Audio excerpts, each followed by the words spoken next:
Hey everyone, Value Add Mike here today to discuss what fees limited partners need to understand and know for their next investment. For those who don't know, my name is Mike Taravella, Value Add Mike, and me and my business partners have managed over $80 million in commercial real estate. And today I wanted to make sure limited partners are aware of certain fees when they invest on their next syndication. So the fees aren't administrative or anything like that and petty.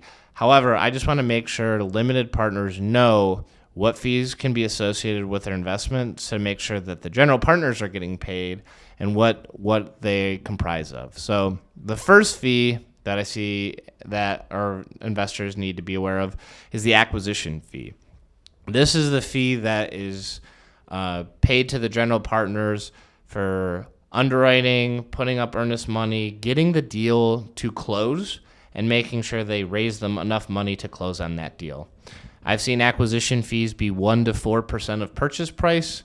We generally do around a 2% acquisition fee, but it does depend on sponsorship groups.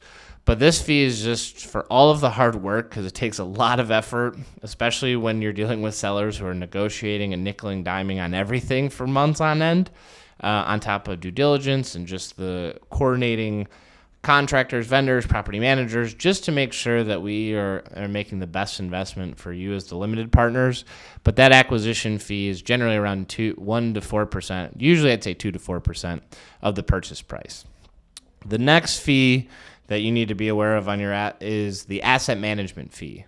Now this is the fee because as the asset managers, we're on weekly calls, we're pulling up investor statements, we're sharing those with the investors, and we're making sure we're holding the property managers accountable to make sure you're getting paid. So the asset management fee is just a lot of communication because it's easy to say the property management fee makes sense because they're dealing with the day-to-day, but we're in close contacts with our property manager daily, weekly. I know we have the weekly meeting, but there's a lot more follow-up communications, and you're just always on call making sure the property managers are executing what they said they were going to do. So the asset management fee, generally, I've seen it 1 to maybe 3% of either gross collected rents or on equity raise. Super important to make sure you ask your sponsorship group on that. But it's just a fee that handles the ongoing because we want to make sure your investment is safe and making sure that we're keeping the property managers at bay. So it's super important you understand that. And then the last fee, or another fee that I see sponsorship group charge, is a disposition fee. Now this is just to make sure, because sometimes a group may charge a smaller acquisition fee on the front end and charge a disposition fee on the back end. But this fee is generally a percentage of the purchase price, and I've seen anywhere of 1 to 3% of the final sales price. And this is just to make sure, similar to the acquisition fee, coordinating with the sellers, making sure that they feel good during due diligence, making sure coordinating all the contractors with the property management, and just making sure the deal goes smooth. Some groups charge it, but it's just important that you understand what your sponsorship group's stance is on it and why they charge it. And that's just making sure, like I said, getting through the sale and making sure everyone's getting paid as they should. And then other fees, these are more nuanced fees, but if you're dealing with a heavy lift, I've seen deals that have construction fees or refinance fees.